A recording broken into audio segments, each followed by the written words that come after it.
Let's see. You are live. Yeah, we're live now.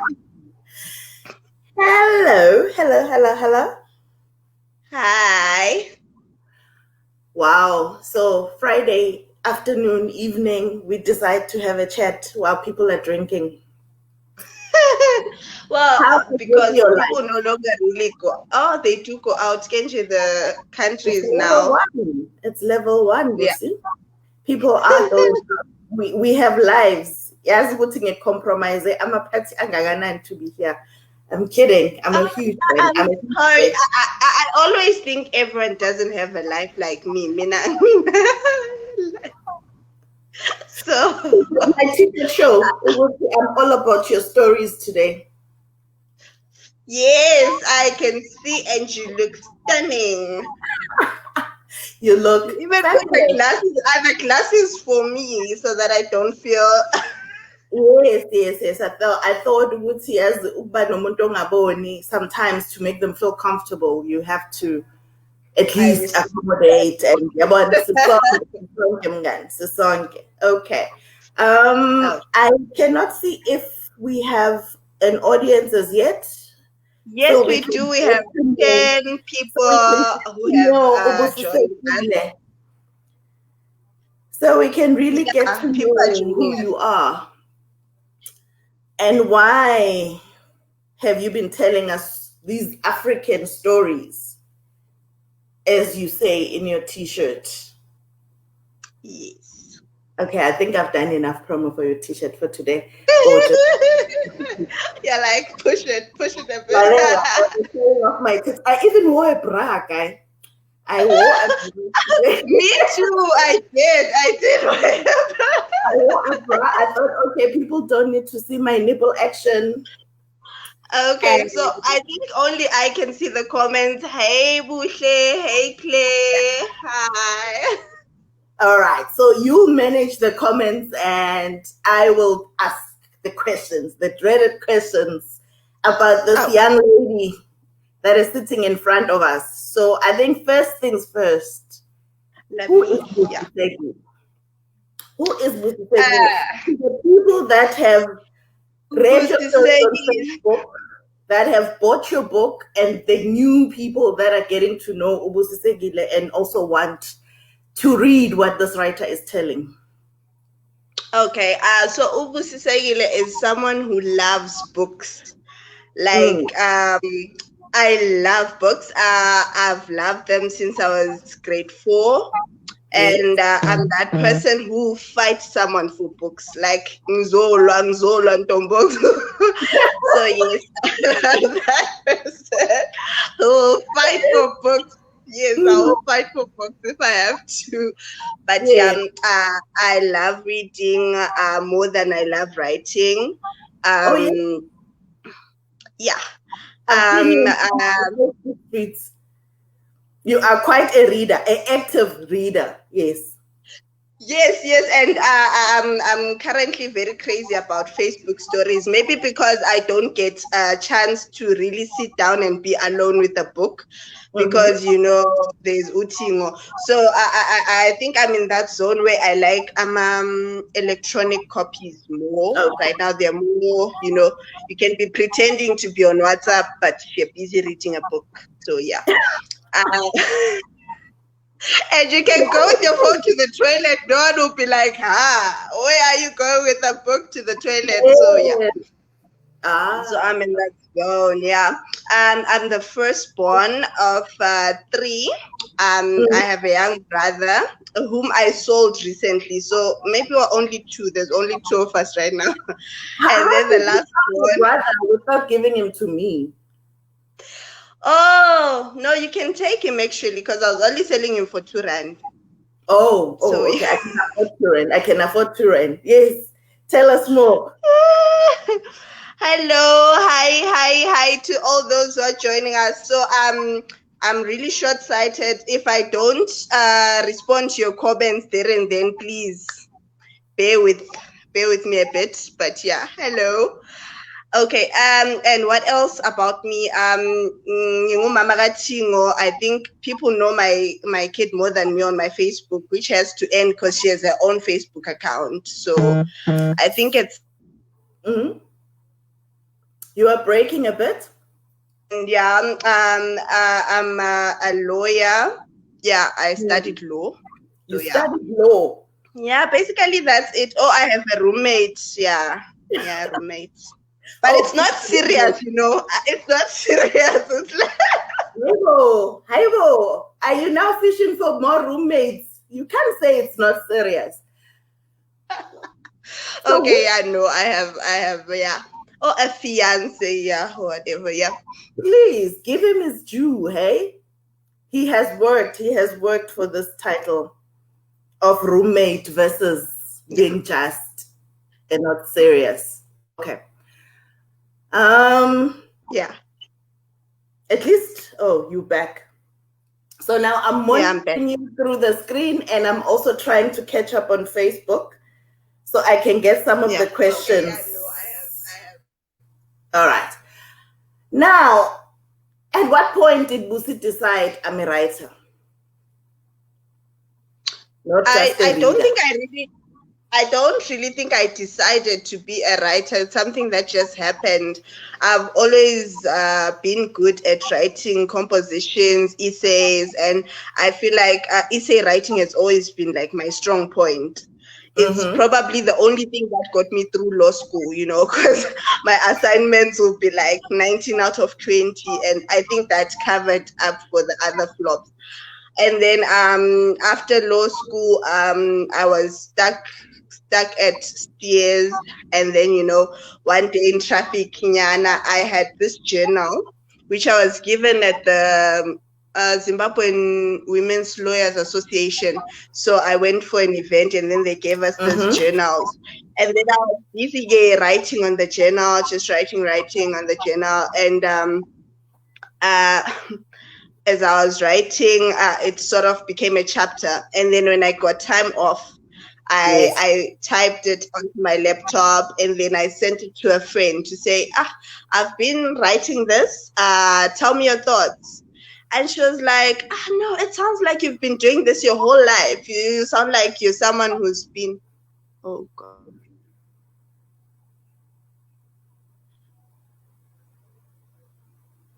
Am I Okay. back? Mm-hmm. You are back. I hear your voice again, but it keeps Okay. breaking. So yeah, my network. Hey, Celsi. But yeah, I so that's how basically I started writing, and she would keep asking for more and more and more, and then that's how mm, okay. yeah. So journaling, having opinions from friends led us to when I met you when you wrote The Harvard Wife. Yes, on Facebook. On Facebook. And I think I've followed you since that time. And it started with this woman that was writing, and I have no idea who she is. And then one day it was your birthday, and you decided to reveal your face to your readers. And this is the face we have seen 4 books later. So, No, this is the thing. All the time, like especially when I started writing The Harvard Wife, I don't know whether it's because the character was a mature character. Umpumi was a lady in her, advanced age a bit. So every time I was delivering books, because the first batch of books, I delivered them to people, like, and then people would be like, and so I sort of got self-conscious every time. You're so young, you're so young, you're so young. And I'm like, but I'm old though, like deep inside, you can't see it, but yeah. So you're an old soul.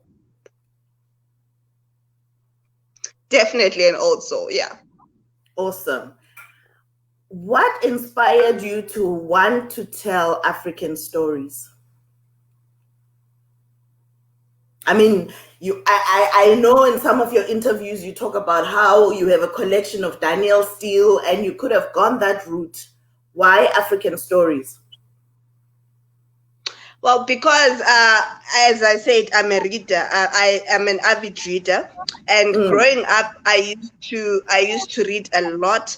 But then there was this gap, because I used to read mostly European books about Danielle Steele, about John. Okay, we have lost Ubusi for now. Hopefully she'll get back online. I am left alone, and in the meantime, if you have questions, I am an avid reader, please and growing up, I'm back do now, state, so and I will try and read but them then and see there if we was can this get it to gap, answer. because She's I getting used to back read online, mostly European books. and I see that About on Danielle Facebook we have it Steele, delayed. about John. My network. Okay, we have Hello. lost Ubusi for now. Hopefully she'll get back online.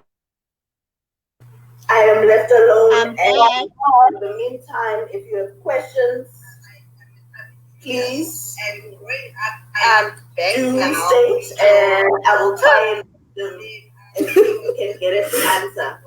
Okay, back online. It's great to have why you. are people saying I'm naughty there by the comments? What did I do? Like, when did I become naughty? People knows you. It doesn't matter how you pretend to be. They knows you. They knows you. Okay.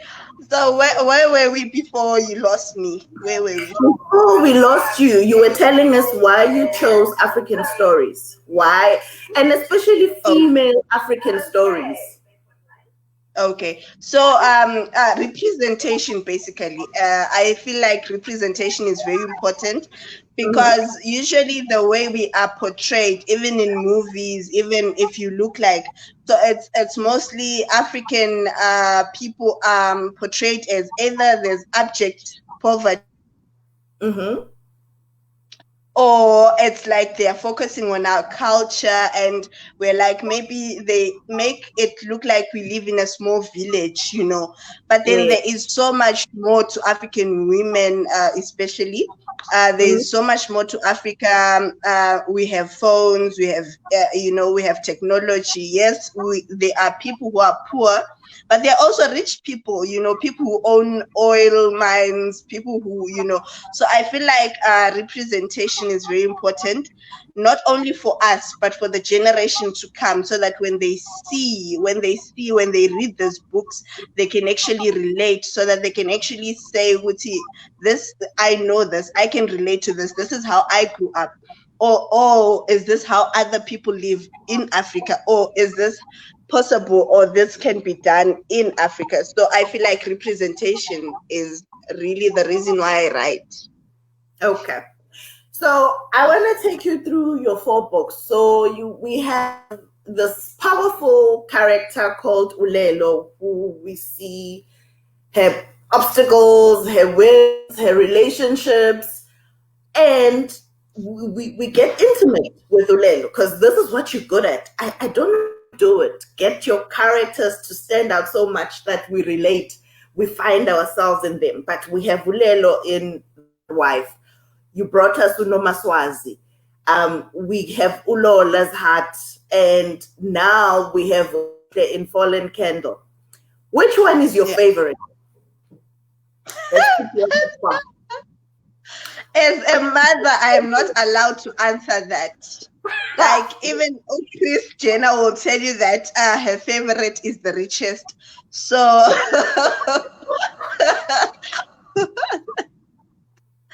so no. And remember, your rich I is not don't think. I think they all are favorites in certain elements. Like, there are certain things that I take from each of the characters, which I hold closest to my heart. With Lelo, it was her goals, the way she was so goal driven, the way she was, this boss lady, I love that about her the most, and I feel like it's something I aspire to be someday in my, when I grow up. And Unomaswazi, I loved that she could forgive, that she was this person who had been through so much.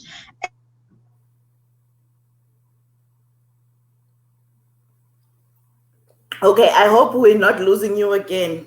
Come back, come back, come What back. We she? need to know. Yeah.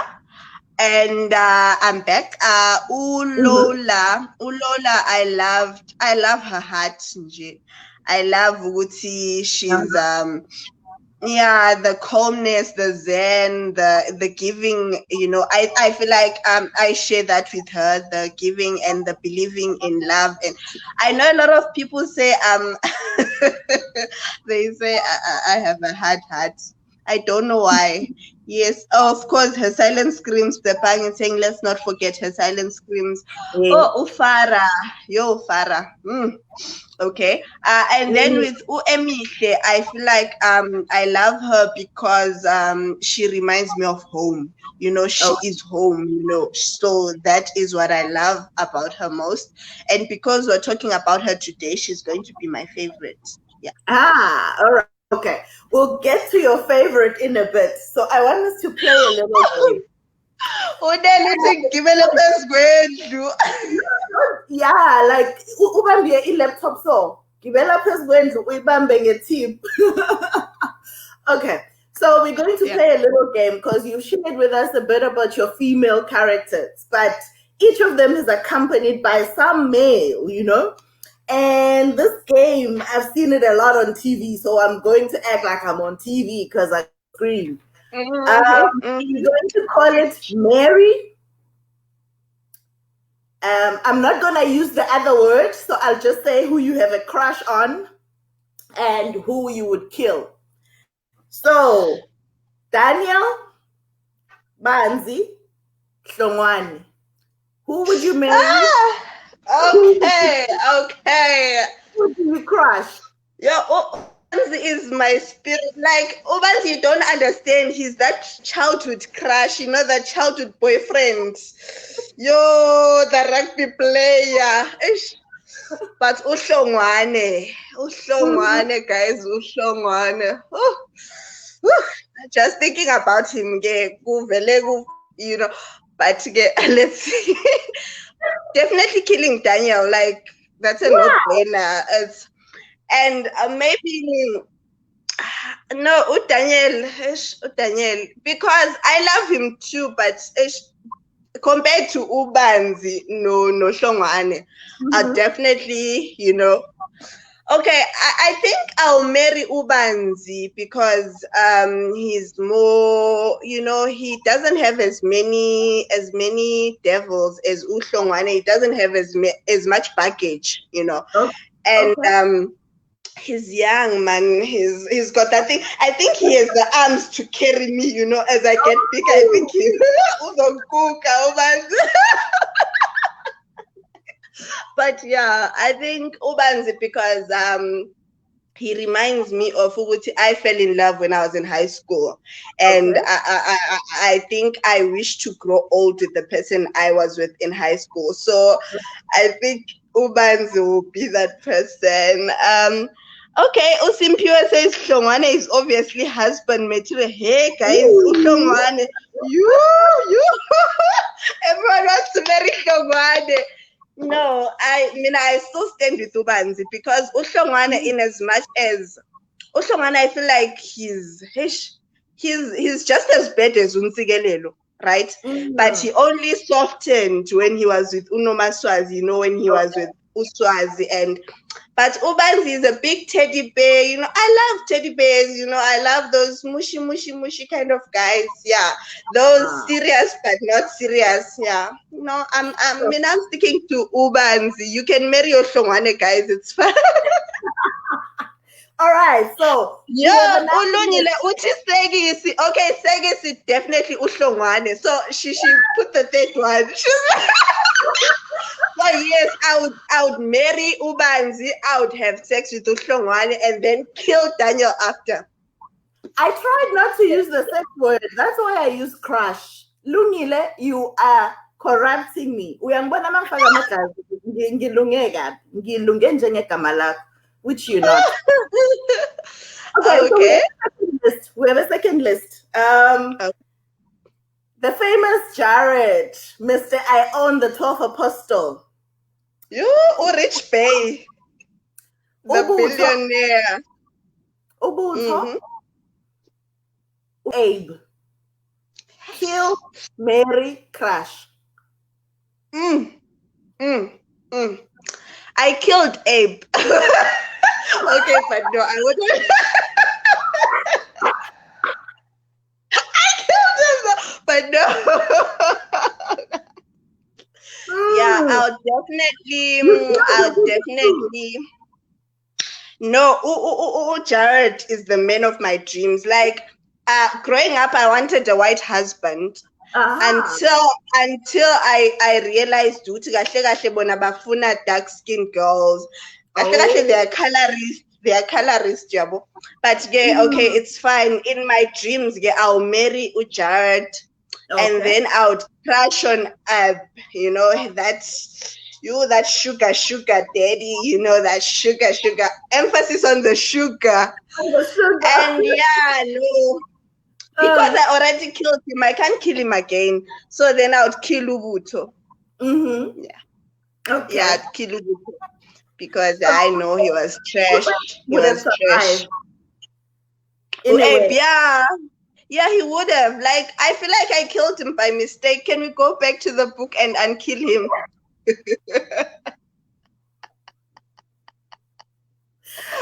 Oh, see, they say they want to know what you're drinking. Oh, Queen Utufunwas Upuzan, Uselan.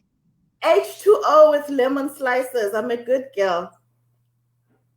No, show them the other class. Show them the other class because it's the other class ngiyiphuzele eceleni ningaboni. Mara during the people ngela.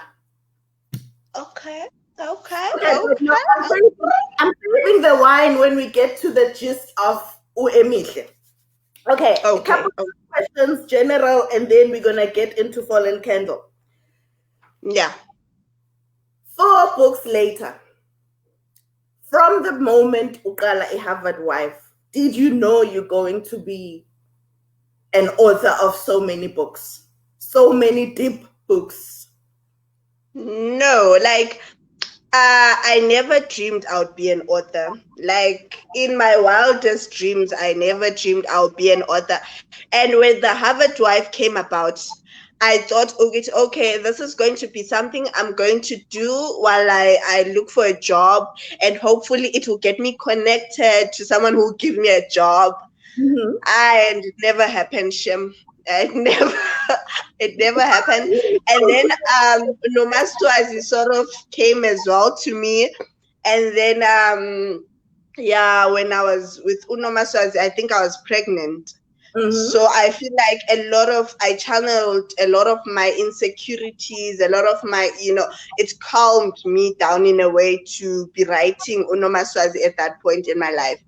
And then after that, I was like, you know what? I'm not getting a job anytime soon. I don't think I want a job, especially after I had Utimo. And then I had it became a blessing. I could stay at home, be with my kid, and still make money. So then it was like, Pela, you should start taking this thing seriously, Pela. This is it. Like, this could be. And I'm like, but no, maybe. But I was like, no, this is it. So it's either you give it your all or nothing at all, because this is where it's at. It's either you quit and go to your master's or whatever, or if you're saying I'm going to write, then just get down to it and write. So yeah, I think that's the moment when I was like, you know what, I enjoy this, I love it, and somehow if I can make enough money to build a mansion, yeah. Then you would have been reading and writing for the right reasons. Yeah. And would you align writing to your purpose, do you think you found or figured out what is Busisekile Khumalo's purpose in life? Yes, yes. Like I feel like when I started writing, I was sort of I was depressed. You know, a lot of times I say I was sort of, but I think I really was depressed. No Mm, one really diagnosed me. I didn't go to a shrink or anything. But then I was, yeah, no, I was really. 2017 was a really very difficult time for me. Like, yeah. So writing gave me this thing to say, when you wake up every day and you have something to do, something to look forward to. But then more than anything, it's the feedback from people, you know, when people, at times it's not even the reviews, but at times it's when someone writes you this long message at night and you wake up in the morning, you find this long ass message, someone telling you, Uti, no, you know, when you wrote about this, when you were talking about this death of it somehow reminded me of the death of my father, but then at the mm, same time it held a part of me which I didn't think. So that for me was like, wow. So okay, mm, this is what I do. This is I touch people, and it's such it gives me life, it gives me purpose, and mostly it gives me the sense of fulfillment, to see what this is real, not just to me, but to people. And if people can see themselves in these stories, then my purpose is like as I said, representation is very important to me. So if ah, people are saying they can relate, they can see themselves and they're touched by this and that, then I feel like my purpose here on earth is, yeah. awesome, awesome. So, two things that I want to jump on. You speak about, the impact or what people see when they read your stories or they give you feedback about it. So it's that influence, but it's also that relatability.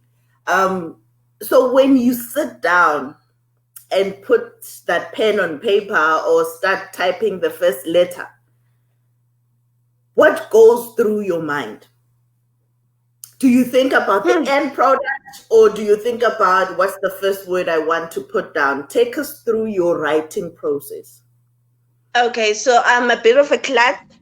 So I don't plan much. Yeah, I don't really plan much. I only started planning, I think, when we're working with you on Fallen Candle, and you're like structure, structure. So okay, now I do try to put in a bit of structure, but for me, at times it's the story which is calling at that time, at that point, because if it was more of a structural thing, I would have obviously written The Harvard Wife, then jumped onto Oyama's story. But Yes. then at times, even if I open, I can open a Word document, like, Mm, and stay at the page. If I'm trying to force a story, I can stay at that blank page for like the whole day, and, yes. and nothing, not even a word comes to mind, or not even. But then if something is like really at the back of my hand, niggling at the back of my head, and I'm trying to avoid it, but the moment I start, like, the words just come, they just flow. And then at times, most of the times, I have a general idea of where I want the story to go, Yes. and half the time it never goes the way I wanted to go. Like, I can tell myself, I remember with the story that I'm writing, Esga Vimbai Nonosihle and all that stuff. I wanted to kill Unosihle. She was supposed to die during that abortion and whatnot. Ah, Okay, so please, I have ocean. a thing about killing. I have a thing about killing. But Mm, we will not. I think one day when I have a therapist to unpack my my thirst for blood. But yeah, oh, yes. okay. So I wanted to kill her, but then this lady, she just inboxed me, like, she was like, you know what? When you're talking about abortion, and you remind me of a younger me. I did something that I regret. I wish I hadn't done it, but it's done, and I couldn't, like, I have to live with the consequences now. And so when I read about Unosihle and then this thing, and I really hope And when someone is like, I'm channeling my younger self to, and you're Yes. like, but I wanted to kill her. I wanted to kill her, but now I can't because that will make me a super horrible person. You know, Yes. I do like. Yes, so yeah, so basically I always I don't plan much because it always ends up not happening the way I planned it. Mm. It just the story sort of takes over, and I feel like that is why most of my characters are not really like me, because they have their own life, they have their own voices, and it's like, it's yazi uba luhlanya kahle kahle, because you live with these many voices in your head, Yes. and they want to come out Mm-hmm. when they want to come out. I could be Yes. in the toilet, and so that's when I started writing using my phone, because Mm. it's more convenient. I could be in the toilet, and then I'm thinking, oh, oyama, and then now I have to start writing, and it's like, it's the most inconvenient thing. I could be at the gym, I could be somewhere, and then I see someone. Like, Yes. I remember when I started writing in Stories Gafara, then every mall I went to, I would bump into a Muslim, and I'm like, "Hi guys, now this is this is this is like and the people will be like, they'll be next to me, and then they'll be interacting, and then I'm like, but why is this like? So I feel like, yeah, most of it is, I can't really explain most of it. It just Mm. happens, I think. Yeah. Okay. So a little bit of a deep dive into this baby. And you've taken Yes. us through the process of writing. But in here, was Emihle the first person that you wanted to tell us about? Not her per se, because when it starts, she's a widow, she's a young black widow. And I feel like I wanted to talk to young black widows, Okay. because a lot of them, or a lot of, yeah, there is a whole lot of, whilst you're dealing with the loss, you Mm. also have to deal with a whole lot of other, traditions. You have Yes. to deal with people wanting to take your husband's estate. There's Mm. people pulling this side and that side. At Yes. times you're being blamed for killing the husband.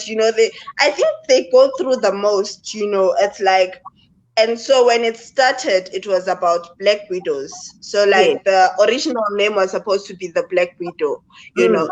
But then I then realized that it wasn't just about Black Widows, because it's not just about Black women.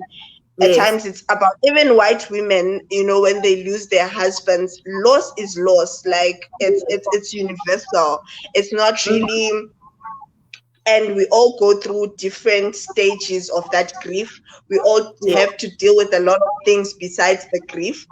And so then it as the story progressed, it wasn't just about her being a widow. It was now about her as a woman, her relationship with her father, Ubuto, Abe. It was about Mm. her coming into herself, and the way she was so unsure of herself, the way she put a lot of, I feel like she had a savior complex in a way, whereby I Mm-hmm. don't even think she wanted to be a nurse. But because her father put that idea in her mind, which, you know what, you're going to study, you're going to be this. And Okay. then when the father was gone, she had to cling on to the next available person to be that savior. And that was Ubuntu. And I feel like at times, I feel like we judge Ubuntu too harshly, but they were young, both of them. Like, when she fell pregnant, she was 16, he was 18. I don't Yes. think he had really grasped what was going to go into him becoming a husband, a father, and all that thing. And so there was that, to have this whole human being depending solely on you, Yes. because I feel like she depended a lot on him. She was like, she put him in the place where her father used to hold, and Mm. so and then it also became about immigrant women, when you're Okay. moving from an old place and you come into this new place, the Mm-hmm. adjustment, the I remember okay, I remember the first time I came to South Africa. Mm-hmm. So I was on a taxi, and yeah, and then this other cousin of mine was like, mzala ukupha ngithi, and then I'm like, "Ay, ngikati kombi," and I was like, "No, no, no, no, you don't talk like that here. Ugibeli iteksi," and I'm like, "Okay, okay, okay." So it was, Those words a little bit later, but okay, I think I also want us to wait when you spoke about the widows, because I think in the story you tell the story also of loss, but through so many people. So there are more widows than just Emil. So we yeah, find Emil as the center of the story, but yeah, she becomes a widow after her mother had become a widow. So there's that story and how she relates to that loss, which build yeah, up who she was. And yeah, we have her coming into a family where Umamloi is also a widow. And yeah, she's yeah, trying to run a household in the best way she knows how, never mind what yeah. she did and what she did not do. Iron fist with an iron fist. Yes, and then you take us also to a point of her meeting with Mrs. P, who's also a widow and suffering. And in all of those characters, you tell a different side or a different story to being a widow.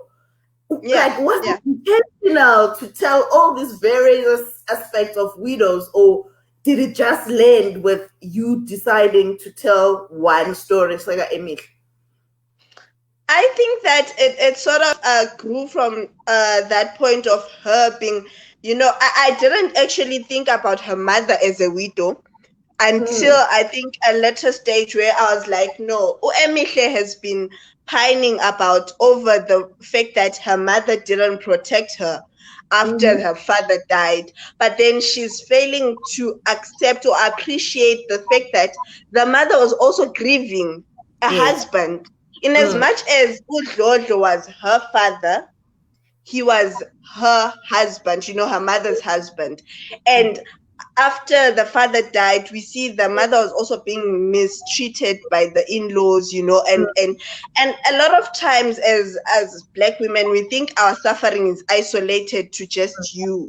When you're going through something, you think it's just you, but then the thing is we all go through these losses, and most of the times we are abused in a way. Oh, mam loy singamsola sitting, but then she was trying to protect her children's dynasty from this interloper Ukosi, because Ukosi was now coming in, and she was like, no, no, no, no, not my husband's things, no, and then we also discover, yeah, and then Mrs. P, she's old, and a lot of times women are the ones who remain behind, the men go first.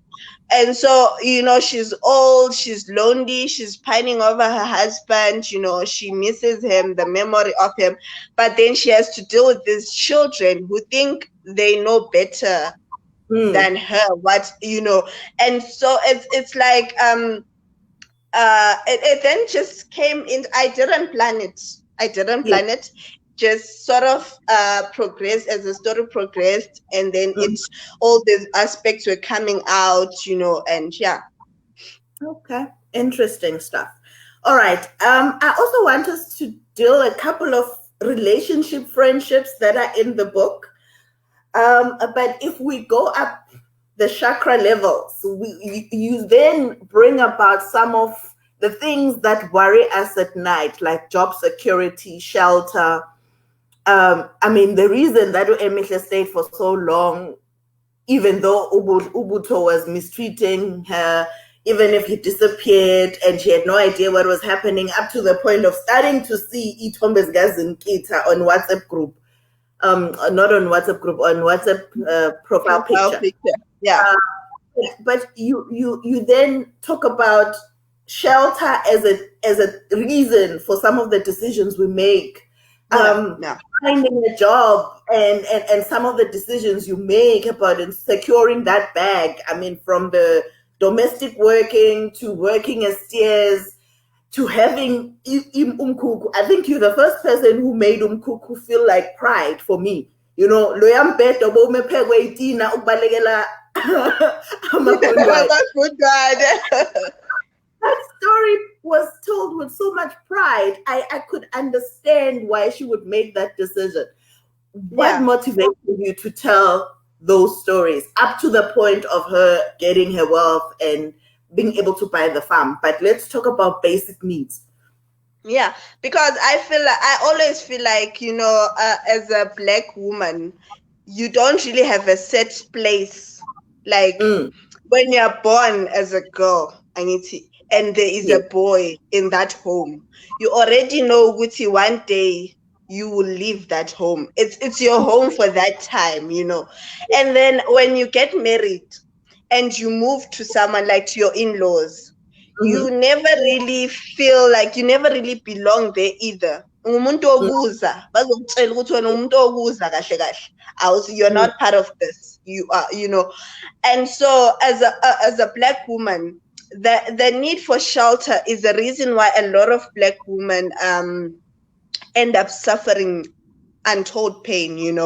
That's why they end up staying in some of these abusive marriages, ngoba umuntu uzoshaywa but akanakho, like she has nowhere to go. If you go to your relatives bazokutshela ukuthi buyela, you're no longer part of this family, sakuxosha, go back yes, to the. So shelter is like, and you just want a home, you just want a place to put your head, and feel safe. But then it's one of those things. And so Emihle bounced around. She when her father died, she was still there at her home, but she was made to feel like this is no longer your home, because the yes. brother was now there. He was now Mm, automatically lo muntu obengaziwa, like the person that wasn't even known, but mm, apparently he was now the head of that family. mm, She was now sort of like an interloper in her own home. yes, And so they couldn't even wait, even when she fell pregnant, they couldn't wait to like chase her away to say, hey, ham, you know. And mm, and when she went there, Mamloyo was defending her territory at yes, high Ubeluntombo at Agafuni next. And so it was like, yeah. yes. And then after that, yeah, after even as abused as she was in that place, but it was still some way where she could feel a bit safe, where she had that security to know, which I have a place, I have a home. And Yes. after that, when she left there, and then she moved to South Africa. Mm, She the uncertainty of saying, and I remember the first place where she got if let's Kanya, that was mm. partition, but Oh my and gosh. then The, that the horror, night noises. and this is a thing that happens with most people when they move to South Africa from Zimbabwe. When you're that side, when you're home, everyone comes and says, "We are being in a goli, we are being in a goli." Everyone is like welcoming.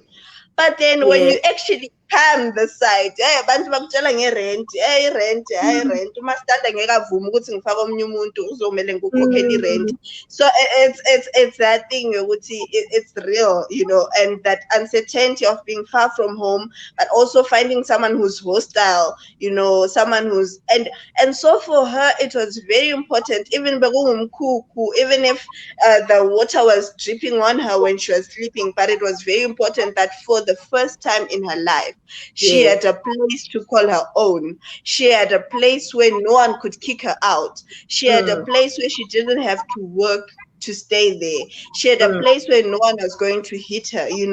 And I feel yes. like a lot of women would give a lot to have a place where they don't have to, do anything, just yeah. And just be and just breathe. Yeah, just breathe. Okay. I still do not see much of the questions. So, is there any questions that are interesting in what we've covered so far that you would? I'm Okay, sorry. Before we get into the let me see. relationships, there's many to talk about.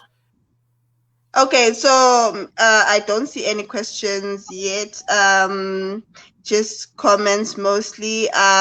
Maybe if we're going to say we'll open up for questions, because I don't think they're just following the conversation. And Mhm. some of the comments,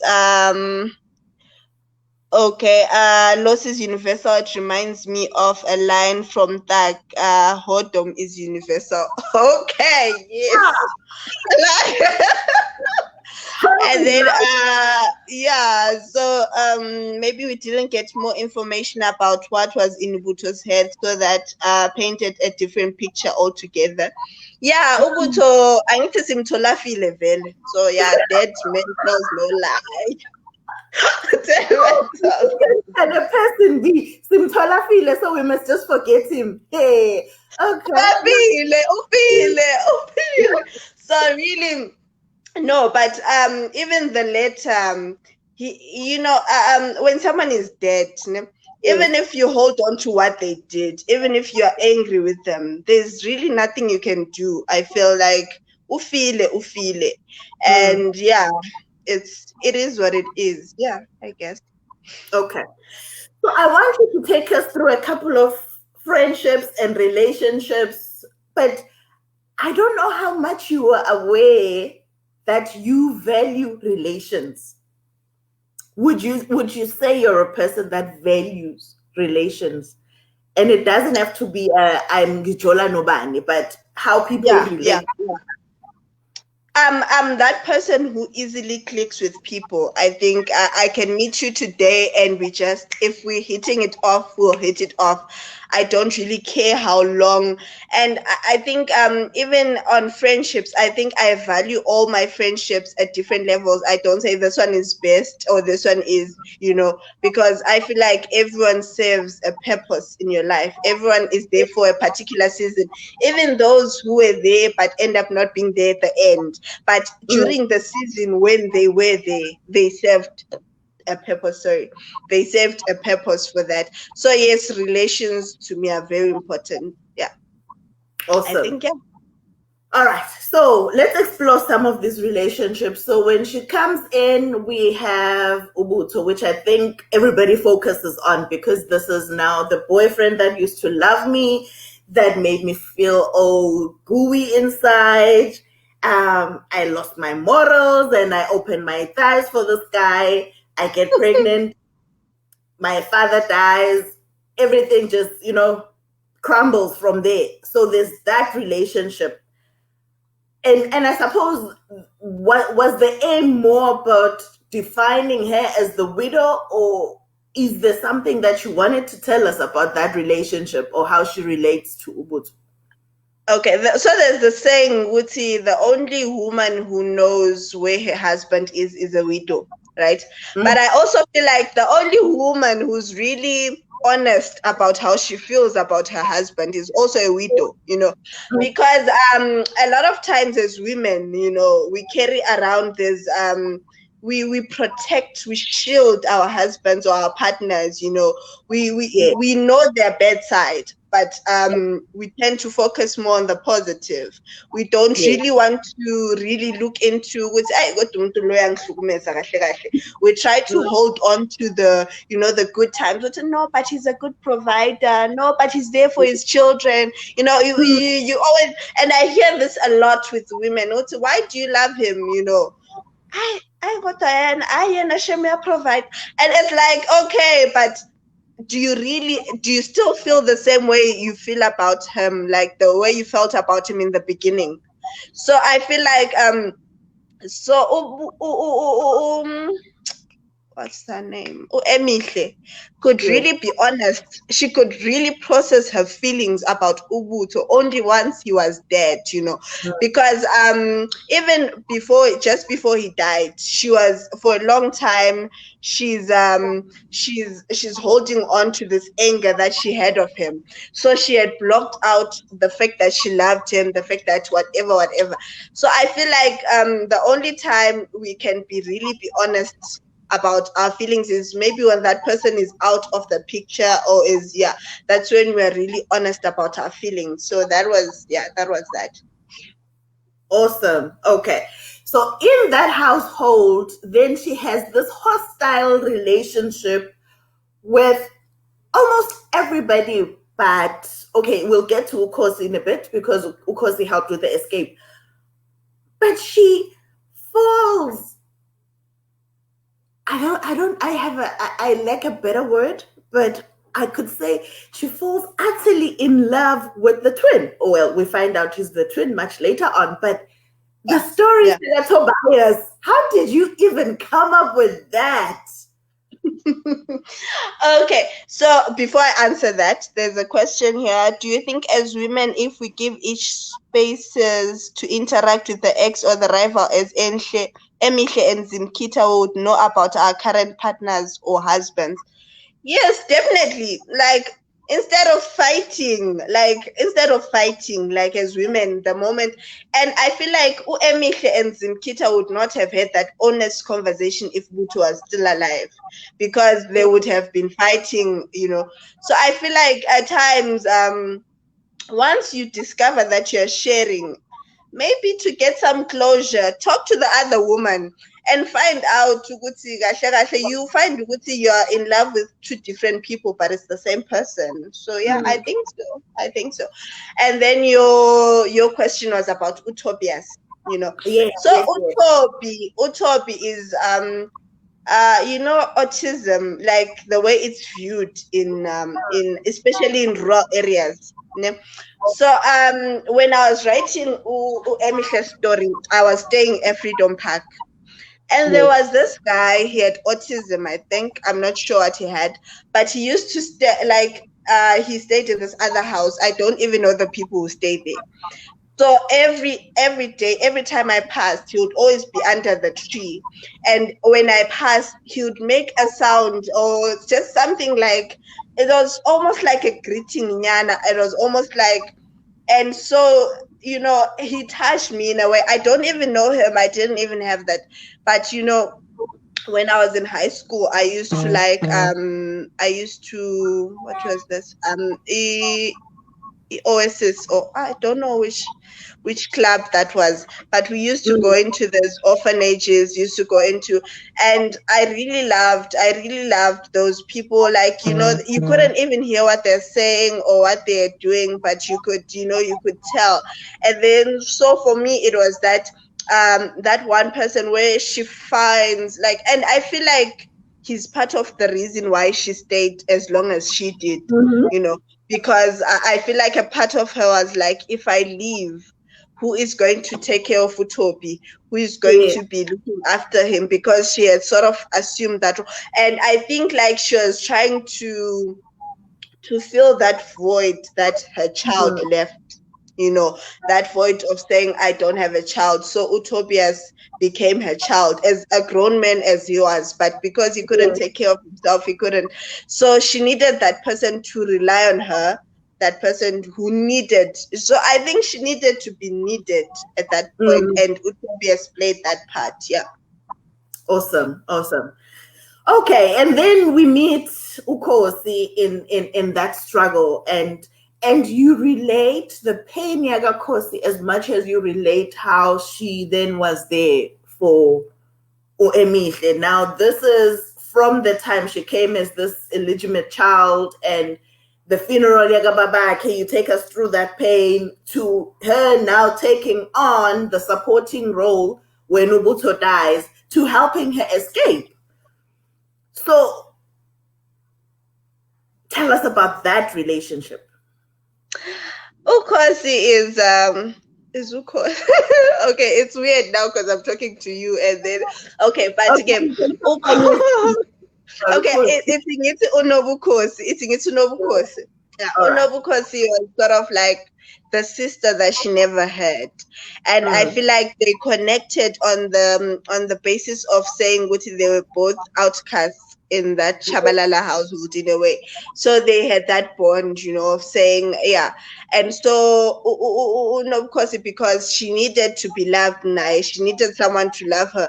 I think she wanted, like, yeah, but what say, in as much as you have your mother's side of the family, you also have Yes. your father's side of the family. You want to be part of it somehow. You want to be, and I think she was doing all that she did for Emihle to somehow feel closer to her brother. I think in a way it was that thing would, yeah, I'm gonna step in now. I'm going to be the husband because I need to auntie.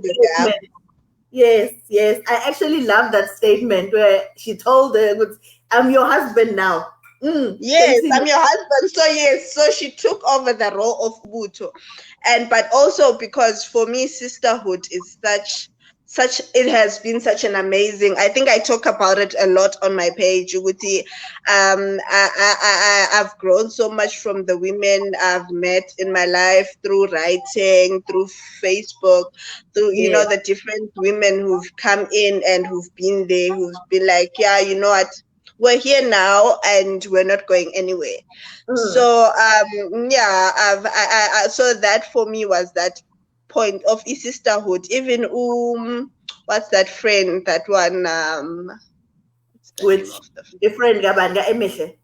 Emihle, Bonga. hmm? Unokubonga. Yebo, unokubonga, yeah. So there was that sisterhood, nyana, to say ukuthi even where men can fail us, we have each other. Because there's this narrative of saying ukuthi women hate each other, women hate on each other. But I feel like I've lived a more positive one. I've had women hoist me up. I've had women hold me up. I've had women, yeah. So that was it for me. I think it came out very clearly because there were some points when I was reading the story and I thought, I don't know if I would be this trusting with my partner. So you let a big blue, a giant blue to be the one that then takes this person there, take care of her while they're there.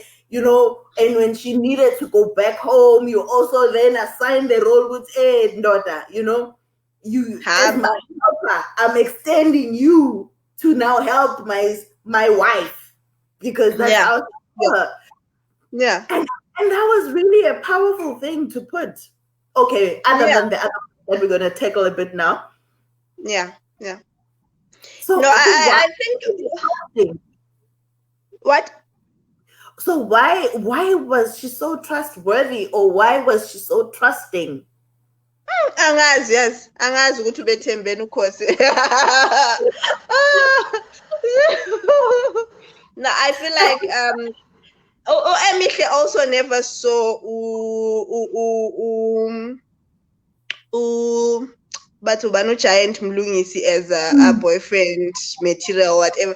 I think maybe if I look at the relationship Ulerato has with Tabis, and it's right Yeah. now, if Tabis was to go home and I need to send something to Ulerato, I'll always send him. Mm, At times they chat on WhatsApp and it's like, mm, it's okay. It's like I don't ever feel so I feel like it's not always the case whereby as women we see the other woman as a competition for your mhm. men's attention. No, it's not always the case. Yeah. And And I think maybe because yeah. I think maybe because Emihle was also the one pushing for them to be together as well. So yeah. And I think it was a great angle to cover because when some women think about their partners, it's like fihla umkhono, ungabonwa, angaziwa, don't let your friends near, don't not even your sisters and your cousins because it's But almost this like is the thing. This is the thing. It's never about the cousins. It's never about. It's always about your man. If he mm, gonna cheat, he gonna cheat. Even if you hide him. Even if you hide him. Ubusibonisa nje uzwane lwakhe kuphela. Oh, the small finger. If he's going to cheat, he's going to cheat. Like, and this is the thing that I'm always saying, it's never about the other woman. It's never, ever, ever about the other woman. It's always about your partner, how much he values you, and how much of a person, how trustworthy he is. Because I feel like we always make cheating to be, and this is something that Emihle also said. I remember she was talking about that other madam of hers. No, I understand her insecurities. Because Nami, before I accepted that I married a man whore, I used to fight every other woman until I accepted ukuthi kahle kahle isifebe ngesami. No, not the other. So yeah, no. Okay. And there was this weird, I now want to move to this weird, beautiful friendship that blossomed when she worked for Mrs. P. Yeah, no, Mrs. P. I feel like Mrs. P was that gruff person. She's like, you don't want to love her, but you end up loving her in a way. And uyabona uthando lwakhe akusiyo umuntu lwana. It's more like this person who's like, nayi imali hamba ubona uzobona ukuthi uzoyenzani nawe. Ayi uyazi nesicefe. Like, so she's that kind of a person who's like, and I feel like at times people can be good, but not in.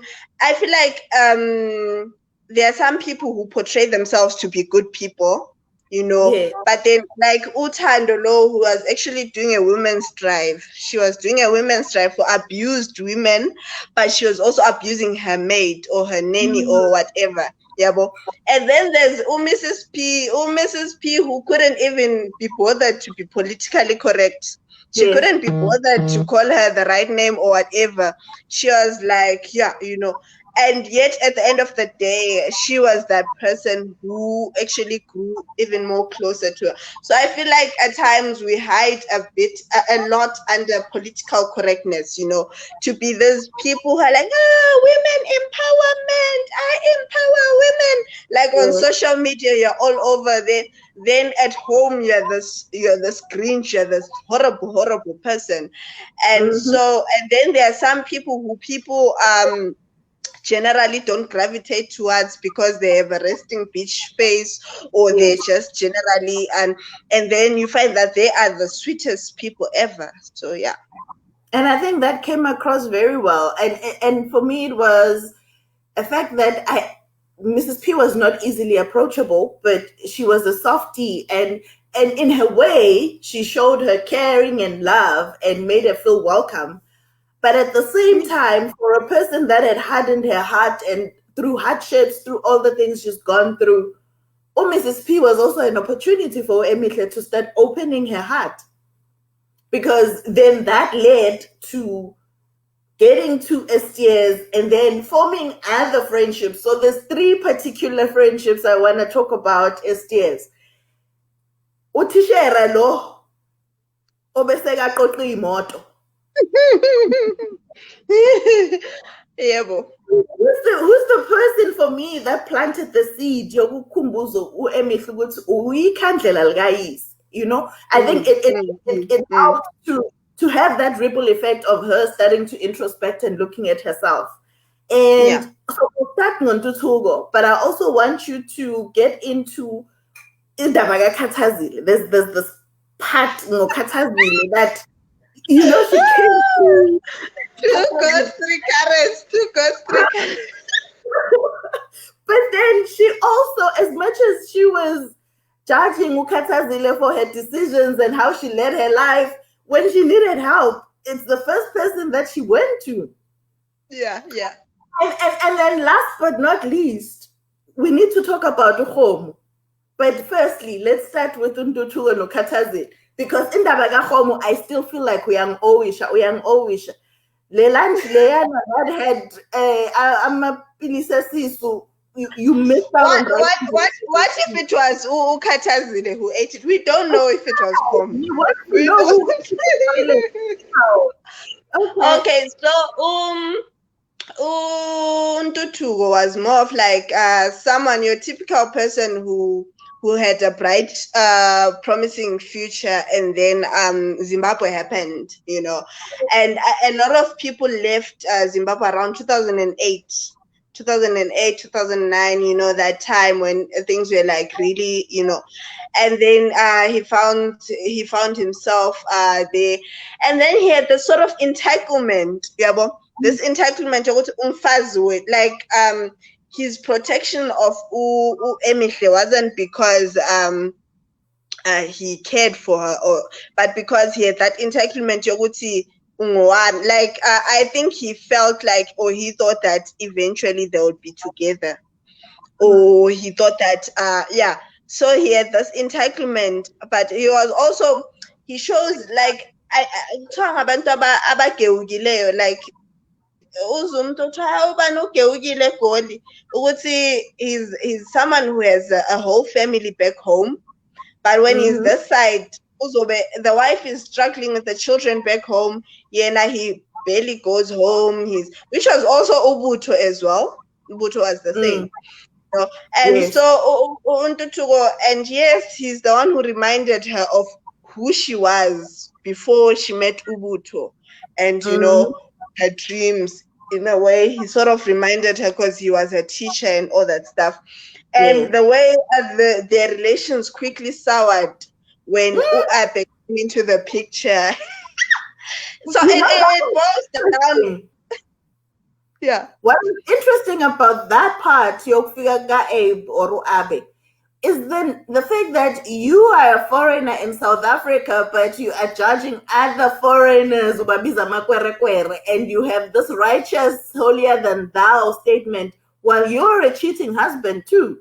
So yes, continue. Yeah, but that's typically how we are. We never really self-introspect. We're quick to but the relationship quickly started because, as I said, entitlement, Leanna. I would see he felt like, how can she refuse me? Like, this is as good as it gets for her. How dare she refuse to be with me? I'm a catch. I'm this and that. I'm this and that. So then Ukatazile, I feel like Ukatazile really, if she ended up with Untutugo, then I feel like my work as an author was really done. There's a mini god. My work. Oh, okay. No, I'll leave it to the readers to come talk about this, because I suppose they deserve each other because they're judgmental people, but your job is done. Is basically that nosy person. When you move to a certain place, and then you discover someone, even if umntu lo uhlala eGwanda and you're from Bulawayo, but then there's that thing which pushes you together with umkhaya, and then some people then feel like they feel like they're entitled to be in your business, to be in. So that was Ukatazile. But as you said, at the end of the day, when she needed someone, Ukatazile was like the only person she could probably trust. Konapene msebenzini. But at the same time, they didn't really trust her because she thought Ukatazile wanted her job in a way, and blah blah blah blah blah blah. So there was they have a love-hate relationship level. And this love-hate relationship led her to trust the very same Katazile. Ukuthi 2 goats and current. Dude, how do we know how those people pray? To go is to see. To walk is to see. No, Mina, I've sort of been a wanderer of churches. Where is my church? But usually I visit, and then and then I criticize after. Then my mother is like, "You're going to hell." Then but basically, I've also been to ZCC. I've been to So no, I once went to a prophet, and then again, Maufiga, the first thing you notice is man, umuntu lo is, if they're as powerful as they say they are, why eshalem kukwini? That's the logical part of me will be thinking, why then in eshalem kukwini? Why angazithandazela ukuthi okay, at least that's only one room, and then when they're there, they're busy praying. And then, I've noticed this thing with tongues, ne? It's either Mhm. you do it or you force it. And then when you're forcing it, you're speaking these words in English which don't make sense. I remember Mm. this other one was busy saying, "Iba, ba, ba, ba, ba, ba," and I'm like, yin le baba yo. Like, if you keep on repeating, "Iba, ba, ba, ba," ba. Hey man, it's called love language. You never really know what you're saying as well, but from the heart, it gets to God. Oh, Is that yeah, no. Maybe my mom is right and I'm going to hell for the two goes together. But yeah, no. And also, no, it was after Abe's death. I mean, like, when Kalagakula, I wanted you to laugh. And like, I knew with you'd want to kill me, but then you'd laugh, and then yeah? all will be forgiven, all will be forgiven. All right. So I still insist ukuthi ungirobile ngestori sakaHomo. I really wanted to see him going to the loo. But he also, in one of the conversations, bring up a very important point about how we view foreigners, and we know there's been xenophobic attacks, and there's how we have prejudice against each other, and it's equally important to address how South Africans view other foreigners, but also how the Yeah, foreigners view the locals. When you yeah. come here, you're looking for refuge, you're looking for a better life, but you sit here judging. And I love the analogy you use. So talk me through that conversation. Yeah, so basically, like a lot of people usually assume I'm South African, and Mhm. it helps actually because then they open up and they're really honest about it. I feel like we need to have honest and frank conversations where Mm, there's no violence, where there's no hate, and it's just as cool men, because in a way we are both frustrated at each other, and if we don't really talk about it, then it ends up as violence. And so the analogy I used, this one of saying a family, I used my own setup growing up. Uti, this thing of saying Uti, when you're a family, you're never really just a nucleus. There's mm, always abo bancane, abo cousin, abo banbani. They are there staying with you, and then you're never really free in your own home because of these people who came to look for refuge. They are one of the most judgmental people. You could be there sitting also, hayi phela ngoba kukwakhe lapha vele yena akasebenzi, mm, kukwakhe and so I feel like in as much as people are on and on about South Africans being xenophobic and all that stuff, but I yeah. think that their frustrations are valid, you know, and if only there was a way for those to be communicated well without there being violence, and maybe if there's someone mediating, like maybe if the government actually opened forums and actually listen to what people are saying, why they are saying it, and how. And also us as ama-visitor nathi sihlale phansi sizwe ukuthi kahle kahle yini, because you come into someone's home, into someone's background, and backyard, and then you make yourself fully comfortable, and then it's also what he was bringing into the conversation is really what do then the foreigners then bring into the country, like at the end of the day. Yeah. So yeah, I feel like it's a necessary conversation that needs to be told at some point, that people need to really sit down and be honest with each other, because I feel like the moment someone hears that I'm Zimbabwean, then they change their narrative in a way. They no longer talk as openly as they did when they assumed I was South African. And Yeah. I feel like that is part of the problem. That is part of the let's be honest. You can tell someone which, I don't like you because of this and that, and it's not because necessarily I don't like you as a person, no, but I don't like this and that about you. So yeah.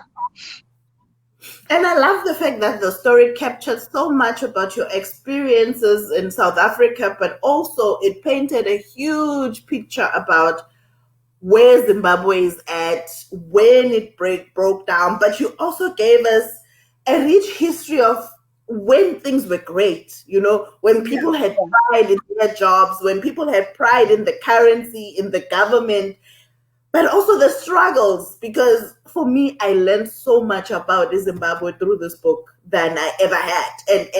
And I think it was one of the hardest things, which brought about some of the jokes, though, the inner jokes we had when you were telling the story according to the slang and how you call things. Cascade. You have no idea how we fought over this word, a cascade.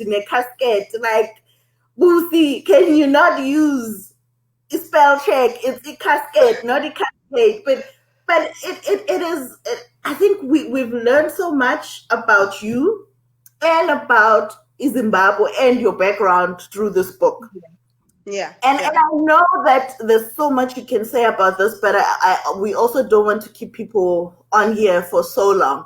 And I know a lot of people have read the story, like they look for this part which they think is the climax and the anticlimax of the story. So the big relationship, the last relationship I wanted us to talk about, was from a girl that had a cheating husband who then died, to a girl who then refused to date Untutugo because he was married. Then you write beautiful meeting, no Abe or Ruabe. And I remember reading this interaction, no Abe, and I'm like, give the guy a chance. And then she actually asked the pertinent question, you're going to say, are you married? The good ones are always married. They are always taken. Either they are gay or they are married. And I'm thinking, how do you make me like this guy? And then you so casually announce that this guy is a married guy. And we have Ukosi, who is got a fiance who's encouraging this relationship. Like, what the fudge, Boost? What were you I feel like right or wrong, as the older I get, the more the lines blur in a way. I feel like growing up I was a very righteous person who would say wrong is wrong. If you're wrong, you're wrong, Yeah. And maybe I still have that. Yes, I do. But I've also grown enough to accept Uguti. Not everything is ever, black and white. Not everything is ever cut up, and So there's a thing Uguti. Uabe was married, right? But then I think Emihle Untutugo, the reason why she couldn't date Untutugo, because somehow the wife was her. Do you get what I'm saying? Okay. Because she was just from being umfazi kaNtuthuko, so she knew.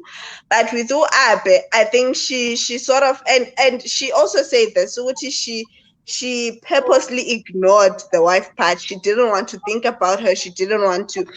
And I think his gentleness, in a way, in the end, finally won, because she fought but she didn't really, fought it. Yes.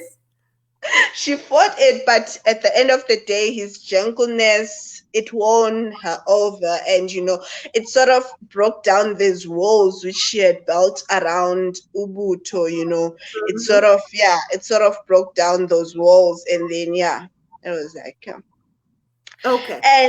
And also I think she saw her father in Uabe. She did, because there were a lot of times when she would compare the two. And so she was I think she was looking for her father in this man, and she found a bit of him in Ubuto, and then she later found bits of him as well in Uabe. Yeah, I know you call him Abe, but mina ngimbiza isintu Abe. I don't like, I'm European, no Abe. Yes, you're in Europe. Mina ngilana eMzansi.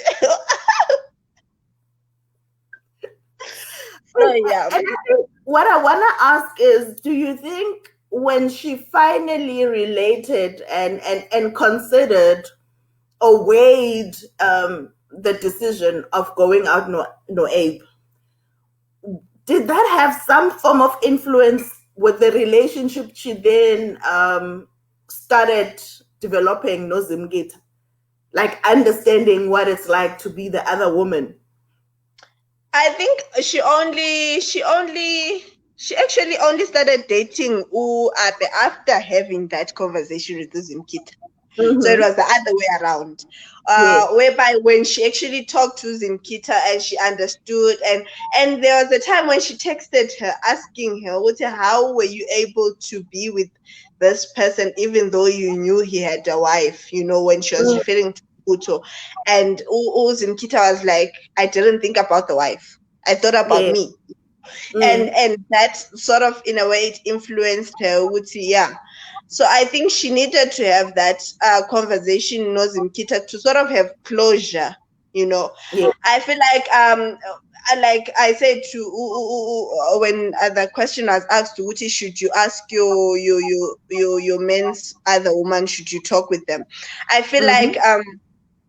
a lot of women don't have that closure, and you over romanticize the relationship that you think your man has with the other woman. Yeah. So I feel like when she actually got the real relationship between between Ubutho Nozimkita, when she like finally understood and then she saw which it wasn't really all as rosy as she thought it was or whatever. Mm-hmm. And so that sort of gave her that push to finally give in, because she already wanted him, but she kept hesitating, I think because he was married and all that stuff. And so that talk with Uzimkita sort of gave her that push that she needed. Yeah. Yeah. I think part of your greatest talent is how you get us so involved in each character, and the best way that you tell the story is that I feel this person, I understand them, I want to understand them more. Like I end up being them and like, okay, I also would have done that, or no, I wouldn't have done that, but I also understand why this person would have done this. Mm. And I think when she got to the point of self actualization, which then for me compares a bit of the spiritual traditions or rituals that you then highlight in the book, is that we had Ubaba Wembuzi and Current, and then introduce us to Ukoko Dineo. Why did Yeah. you pick that aspect to bring her home or to bring her back to herself? And before I go into that, I'd like to say this formally and outwardly. Angimazi uDineo, the one that everyone is asking me about. I don't follow her on Instagram. Angimazi, guys. I don't know her. It was a happy coincidence that I actually named uDineo, Ugogo Dineo. Yeah. Yes. I didn't name the character after her. I don't really follow her. Yeah. So yeah, but okay, back to your question. The thing is, I feel like growing up, I was also mostly Christian, raised in a Christian home, and Mm-hmm. anything and everything that had to do with amadlozi, isiko, was taboo. It was like, if you want to get on my mother's bedside, sing a traditional song at home. I remember my young brother, he used to sing the song, Intondole mnyama ngeyamadlozi. Mm-hmm. So it was like that thing, yeah.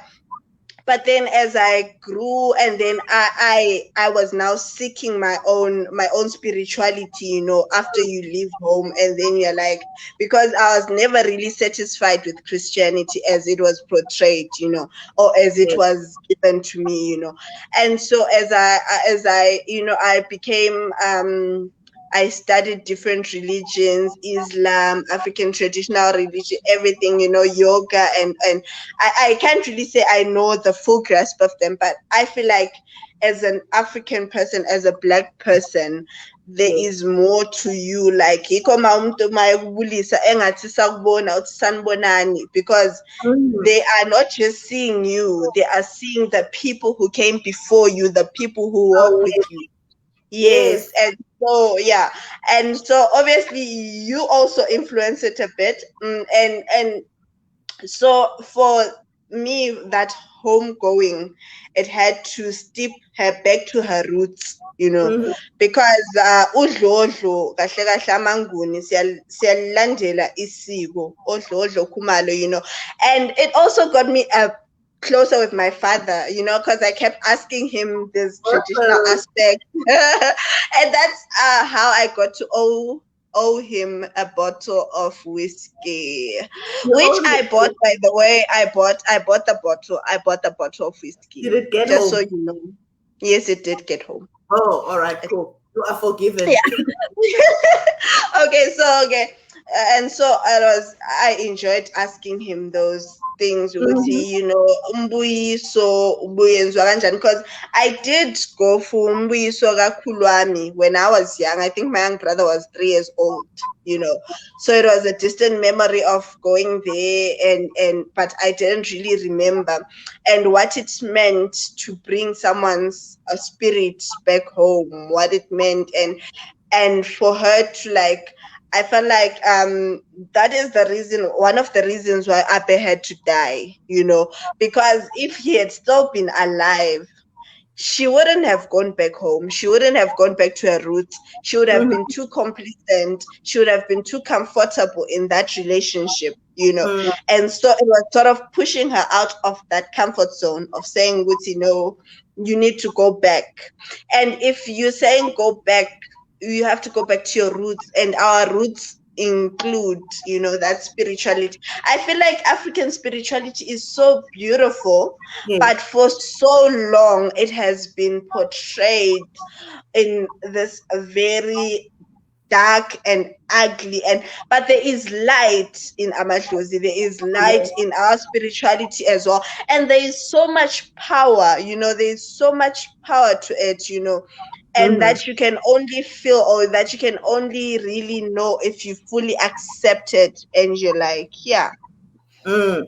And I Yeah. suppose what you are referring to now is part of the fallen candle. So the light that used to guide us as African people, we've let that fall, and we wonder why we face so many challenges and we don't know how to resolve some of the issues we have. I think I want you You to make me take. sound so intelligent, so I'll say You're getting intelligent, Dave. You're getting intelligent. You cannot exclude that if you're going to talk about African stories. We need to dig deep and delve into spaces we're not comfortable talking about. And I love the blend of your historic and cultural and traditions from Zimbabwe to some of the things that you discovered that then linked you to home in South Africa.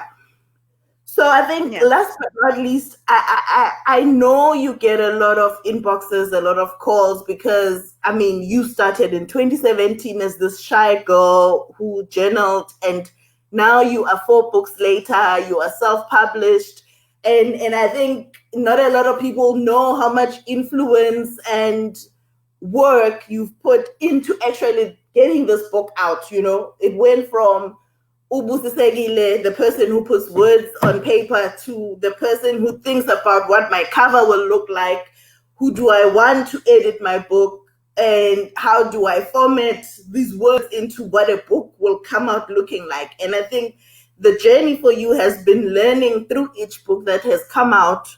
Uguti, Yeah. what does it take? What is all the things that encompasses being an author?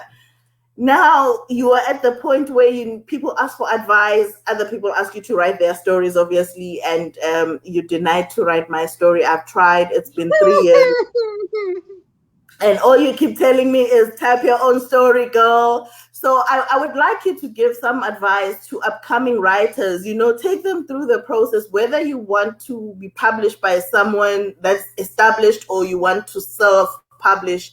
What is it that you are going to face? What are the obstacles? What is the benefits of whatever method you use? But before we get to that, because I want that to be the closing, I can't see the Yeah. comments, remember. So is there anything in the comments that you want to address? Okay. Let me, blind people things. Oh Um, yes. I'm still grieving Kulube, whose heart couldn't handle the throes of passion. Yes, umkhulu babe, I'm sharing a Hey, emihle ube mnandi ngala ndlela ubetshisa untombo. Oh my goodness. Okay. How did I think bring Abe and him ending up with Emihle? It was as grow up, you ask yourself if I want to be happy or belong. The truth is, you can get this amazing person who treats you well, and the downfall of it will be he belongs to someone else. Yeah, that's the thing. Jolo, the dating, it will humble you. It will show you flames. Like, I feel like maybe my shift happened with Uda. Why in your man is silent? Shem, that book corrupted me, Shem. These days I find myself standing for the side chicks. I'm there behind them. So yeah, I feel like oh, and I was watching this movie yesterday, A Dangerous Method. It was talking about monogamy being a phase and all that stuff, and I'm like, but if I agree to this, then it will mean I'll have to share. So no. Okay. The hypocrisy. Okay. We'll address yes, the hypocrite. And yeah, maybe we can ask them to ask questions like so I'm giving you a minute if you have any question regarding the book to just type it on the comment section, because I don't see any question here, just general comments. So if you have any questions, any questions, you can just ask. And then you wanted me to talk about writing, right? Yes. Okay, so every time, and I've had people asking me to mentor them, and I've always refused for the simple reason that I don't think I'm at a place yet where I feel like I've grown strong enough to be a mentor, because I feel like I'm also learning as I go. So the first thing that I can tell you about publishing, especially self-publishing, is that anything and everything that can go wrong will go wrong. Like, that's the first thing you must accept. Accept it, internalize it, and yeah, because it's a headache. It's not just one thing. And the other thing is no, do your research. Like, don't expect people to spoon feed you. Don't expect, because I might help you here and there, but I will not be able to tell you the nitty-gritties. I will not be able to tell you everything like at a go, because I'm also juggling being a mom, being writing, selling the books on the side, and yeah, being a roommate, being this and that. So yeah, at times I might not have the time, and I don't think I have the patience to teach as well. So yeah, do your research. Yes, do your research. And okay, what else? Also know if you want to self-publish or go the traditional route. The major difference between the two is usually funds. Do you have the funds to self-publish? Because self-publishing requires money. You need money to get an editor. You need money to get a proofreader. You need money to get a typesetter. You need money to get a book cover. You need money to do the printing. You need money to market yourself. And I feel like, and this is something that I've come to realize because I've joined a few groups on authors on Amazon, and I feel like the difference between European authors and us African authors is that while we are mostly hung up on the art side of writing, Europeans write to market. Like, people that side, they write to sell. And I remember I was reading The American Marriage. I actually commented that this book feels like it was written to be made into a movie, So they have mastered the art of storytelling in a way that sells, And so you might have a story to tell, but is it worth buying? This is something that you must consider. I feel like not that I'm discouraging, and yes, I know some people might say there's a market for everything, but Mm-hmm. this is the thing. If you want to tap into a certain genre, and I don't really know which genre I write as well, so this is something as well that I need to do. So if you want to tap into a certain genre, you have to read the books in that genre and see what is popular among people who love that genre, because I feel like we can keep writing the books, but if we don't write for a specific target market, or if we don't have anyone we're writing for, then that book will stay there. It will be read by your friends or whatever, a few people, but then it will not reach its targeted or intended people, because we do not look into that. We do not look. So it's very important. Everything else, treat writing as a business. Yes. Yes, it might start off as a hobby, but treat it as a business. Have the ethics to respect it, because it brings food into your table. And so by respecting it, you need to actually put in the work. Don't be afraid to put in the work, because it's a lot of hard work. It's like, and I feel like a lot of people, if they know that I'm always at home every day, they have this thing of thinking that I'm always just sitting at home, and Yes. somehow the books miraculously come out. But no, it's You sit and think. it's a lot. It's a lot of work. So we have a question. All your Okay. books have this all your books are from Queen Mageba. All your Mm-hmm. books have this element of forgiveness and emotional growth. What goes through your mind when you think about those two elements? Where do you get inspiration for it? Heaven. Hey, now I must summon my chakras and appear peaceful. Namaste. No, no, the thing is, I feel like a lot of times forgiveness is not about the other person. Mm-hmm. Forgiveness should be about you, because a lot of times we hold ourselves back by holding on to these ugly things that people did to us when we were growing up. And only when you start, and I've only learned, I only started learning this in 2017, that you can forgive someone and still not have anything to do with them, and that's okay, Yeah. because there are some people that even if you forgive and you bring them back into your life, you'll keep going back to the same. So when you forgive, do it for yourself. And if you don't feel like forgiving at that time, it's still okay. It's okay to go through the emotions. Don't rush to say, no, I forgive you. And if you haven't really healed from it, take your own. And if you don't want to forgive, it's also fine. It's also, I feel like there are some things whereby we are forced to forgive. Your family will sit down and say, no, this thing happened, you must forgive, Mm. you must move Mm. on, and that's no. You Mm-mm. don't always have to be the forgiving person. You don't always have to be the bigger person. But if you Mm. forgive, do it for you. Do it for yourself, for your growth, for you. Do it for you, not for anyone else. Because forgiving someone is actually very freeing. You free yourself as well. Yeah. So yeah. Mm. Okay, quotable quotes. We're going to write it. Forgive yourself for yourself. Um, anything else that is on the comments? No, that was the only question, I feel. Yeah, that was the only question.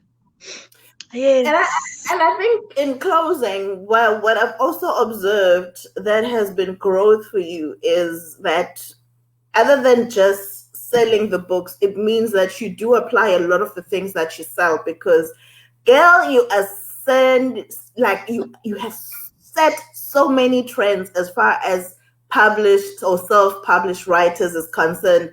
You are the girl with the combos. You are the girl who's on Amazon. You are the girl who during lockdown when everybody was freaking out thinking no bookstores are closed, but you were on Amazon.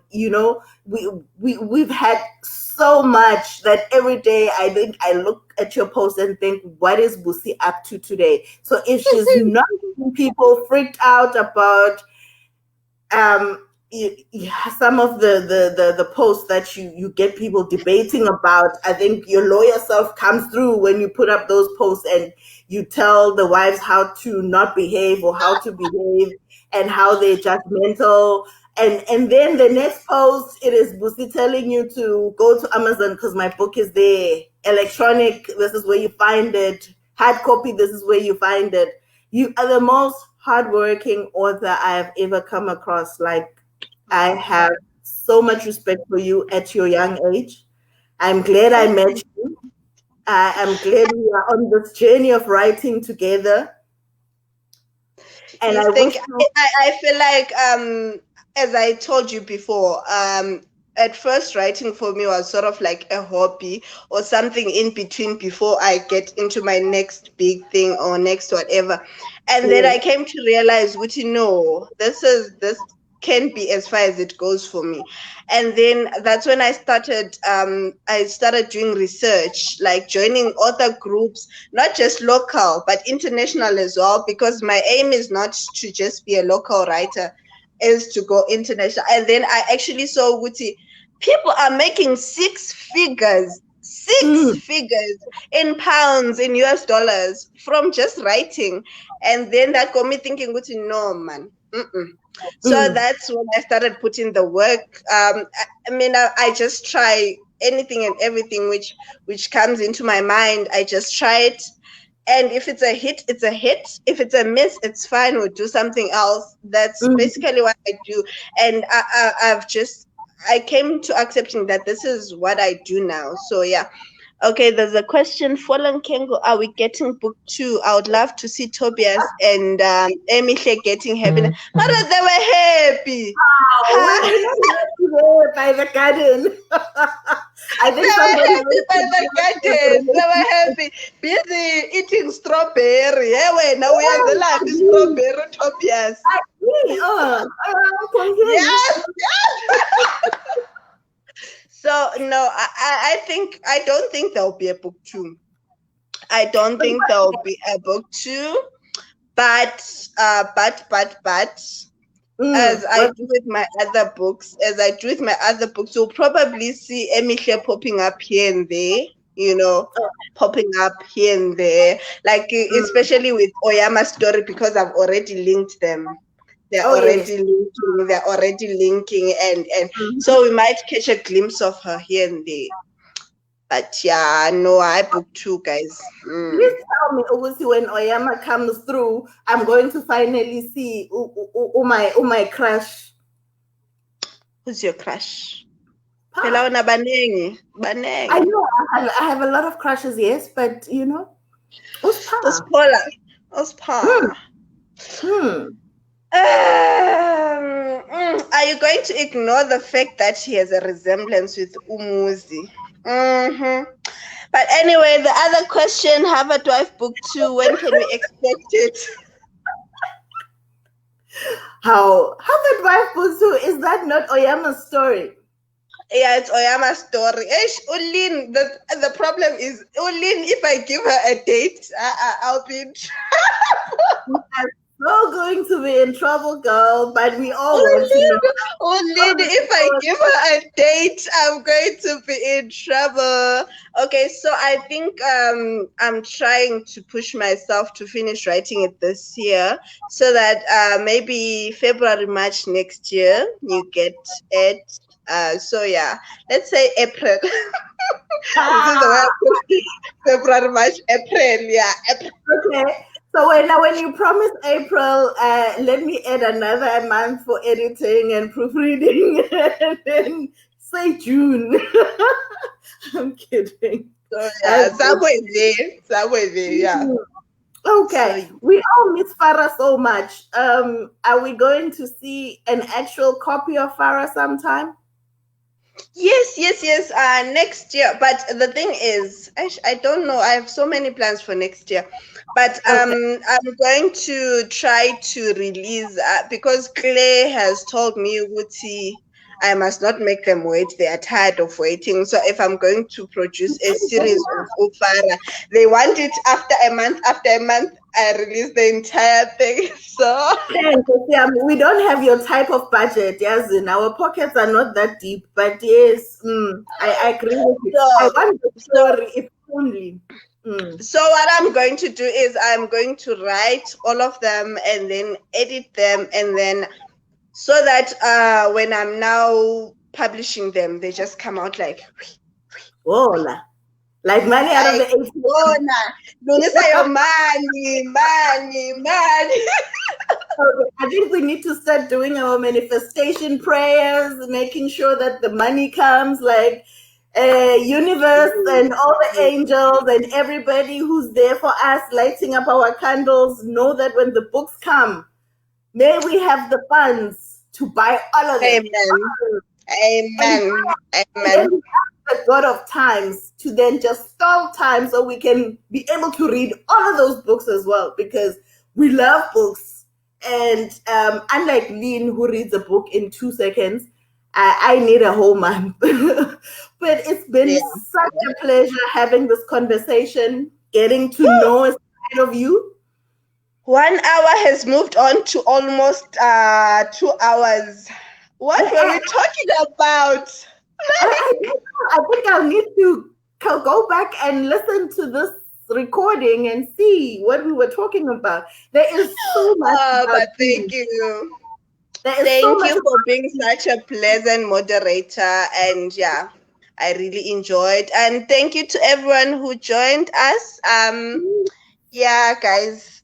If I'm back to being crazy, remember this is my serious face. Like, oh my god. And you have insurance for the crazy parts, right? yes, So I have insurance. I'm insured. So yeah, I'm going to do.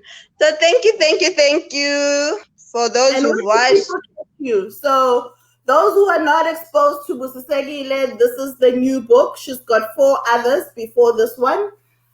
You can find it on Facebook, Insta, Twitter. So please tell us all of those handles, because some people just know you from Okay. Facebook. So Vimbai has a question. She says can she ask before we go? Okay, so Yeah. quickly, type it, Vimbai, quickly, and so that we go, because I can hear the car coming in. So Tingo is about Hey! to Yeah, the Tingo is queen. about to in this Mhm. place any moment now. Yeah. Okay, so where do people find you? Well, Vimbai types. Yeah, on Facebook, on Twitter, on Instagram, on WhatsApp, everywhere, nje, I'm everywhere. Yes, girl, Busisekile Khumalo, slaughter us, we are your chickens. I I thought said you Tobokolo, no, that's not Vimbai, that's Tobokolo, that's not Vimbai. oh no. Okay. Yeah, no. The Okay, community. so sure. Vimbai's question is also, what do you do to get yourself in the mood for writing dirty scenes that make us, yeah, girl, We in will front need of the more wine. people? We will need more wine for that. Like every diligent author, I do my research. And this research includes practicals. It also includes reading materials, but also most effectively, videos.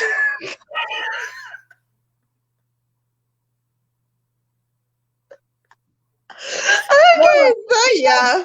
Basically, I watch a lot of adult things, yeah. Not get me in the groove. But at times it also just strikes me like I was writing that lawyer scene between Uvimbai and Utafadzwa. And it was all like, I was thinking, hey, imagine if I had a lawyer to do, yes, my lord, no, my lord, too, in the bedroom. I was like, Yeah. it's gonna be. Okay. But yeah, basically, yeah, I just read and I watch and yeah, yeah, So you and use all forms of resources to get the info, yes, to everything write at the my juicy story. disposal. Even the roommate is at my disposal. Everything at my disposal is used fully. Oh my gosh. Okay, this has been fun. I enjoyed myself. Thank you for the opportunity to ask you Me these too. Thank. questions. Hey, Kunini Glendin, what is on office strawberry? You didn't offer me the strawberry, but it's fine. It's okay. It's